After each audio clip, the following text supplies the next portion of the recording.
దేశంలో కాంగ్రెస్ ప్రభుత్వం విధించిన ఎమర్జెన్సీ అనే చీకటి అధ్యాయానికి నేడు 51 సంవత్సరాలు పూర్తయిందని బీజేపీ కాకినాడ జిల్లా అధ్యక్షుడు బిక్కిని విశ్వేశ్వరరావు అన్నారు. భారతమాతకి జయించారు అనేది మీరందరూ గ్రహించాలి. మనం రేపొద్దున మీరందరూ కూడా మేబీ మీరు చదువుకున్న తర్వాత యూఎస్కి వెళ్తారో, యూకేకి వెళ్తారో, ఇండియాలో ఉంటారో నాకు తెలియదు. ప్రస్తుతం మీకు తెలియదు, ఎందుకంటే ఫ్యూచర్ మీకు ఎలా ఉందో మీకు ఇంకా తెలియదు. కానీ మనం అందరం కూడా భారతీయులం, మనం అందరం కూడా మన భూభాగానికి రెస్పెక్ట్ చేసుకోవాలనేటువంటి విషయం ఇట్టి బస్సులోనే మర్చిపోకూడదు. ఈ ఏజ్ నుంచి మీరు మీ ఫ్రెండ్స్కి అందరికీ కూడా ఎవరైనా కలిసినప్పుడు గ్రీటింగ్స్ చేస్తారు, హాయ్ హలో అంటాం. ఈ ఎందుకు అనుకోకూడదు? భారత మాతకి జయని అనుకోవచ్చు కదా, మంచిదే కదమ్మా. సో మీరందరూ అది అలవర్చుకోవాలని మా నాయకులు మీ అందరికీ తెలియజేశారు. అదేవిధంగా మీరు చదువుకుంటున్నటువంటి చదువుకి ఇప్పుడు ఎమర్జెన్సీ బ్లాక్ డేకి సంబంధం ఏంటని మీ అందరికీ ఒక డౌట్ వస్తుంది. నేను పూర్తిగా గమనించాను, 2-3 పాపలను చూసి కంపల్సరీగా సంబంధం ఉంది. ఇవాళ మీరు ఇంత ప్రశాంతంగా చదువుకోగలుగుతున్నారు, రేపొద్దున్న మంచి ఫ్యూచర్కి వెళ్ళబోతున్నారే దానికి కారణం ఆ రోజు మన పెద్దలందరూ కూడా త్యాగం చేసి అటువంటి దమనకాండ నుండి మనల్ని అందరినీ బయటపడేసినందుకు మనం దానికి సెలబ్రేషన్ అనే మాట అనలేం. కానీ మనం ఇవాళ ఎంజాయ్ చేస్తున్న ఫ్రీడమ్కి కారణం అదే అనే విషయాన్ని మీరు అందరూ గుర్తించారు. మొత్తం మీద కాకాయనికి డాక్టర్ టీకాలు గారు, నేను ఇంకో జ్ఞానతరం ఉన్నారు కాదు ఫార్మిస్ట్, ఆయనకు లేదు కూడా అదే కూడా లేదు.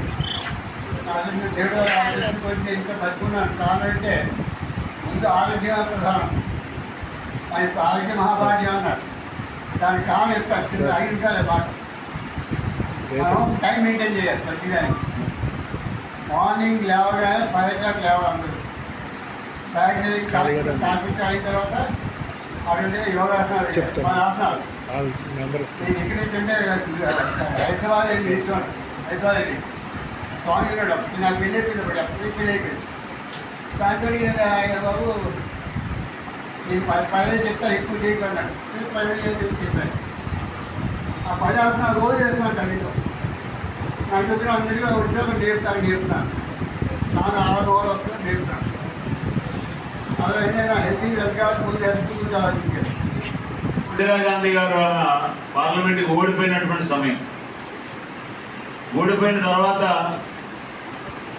ఆమె ఓటమిని అంగీకరించకుండా దేశంలో జరిగేటటువంటి పరిస్థితులని, అంటే అప్పుడు వారు ఉన్నటువంటి కాంగ్రెస్ పార్టీకి వ్యతిరేకంగా ప్రజలందరూ కూడా ఏకమవుతారేమో, మన యొక్క ఆలోచన చెల్లదు అని చెప్పి కొన్ని కుటిలమైనటువంటి నిర్ణయాలు తీసుకొని ఆర్మీని కూడా, దేశానికి భద్రత కలిగినటువంటి ఆర్మీ కానీ లేకపోతే నేవీ కానీ ఏదైతే మనకి భద్రతా బృందాలు ఏవైతే ఉన్నాయో అప్పుడు అంతకుముందు కాదు, వాటిని కింద మీద పెట్టి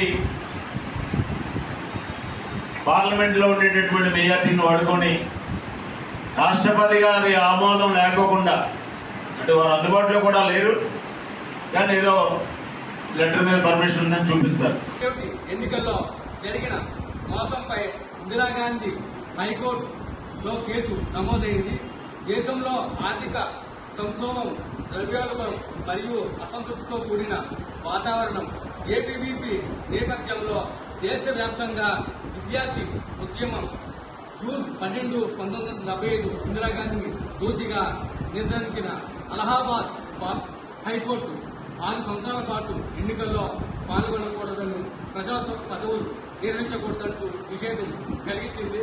అదేవిధంగా భారత కాలమానం ప్రకారం భారతదేశాన్ని చీకటి రాజ్యంగా తీర్చిదిద్దిన కాంగ్రెస్ ప్రభుత్వానికి భారత ప్రజాస్వామ్యంలో చీకటి అధ్యాయంగా ఈరోజు గుర్తించడం జరిగింది ఎమర్జెన్సీగా.